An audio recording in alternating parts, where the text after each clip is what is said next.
خوشی کنه. خب بکن. یعنی قرص برنج رو ریختم توشا. کار خوبی میکنی. میخوام خودم هر روز بکشم بشه. کف خب میکنم. بکش به کتفم.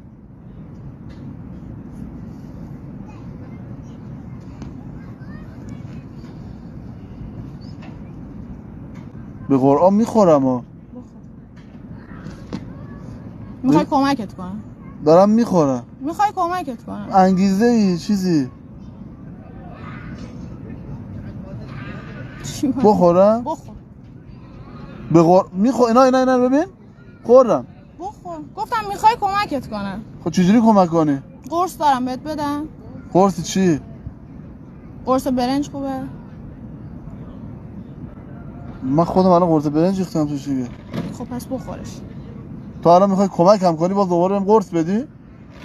نه داری فکر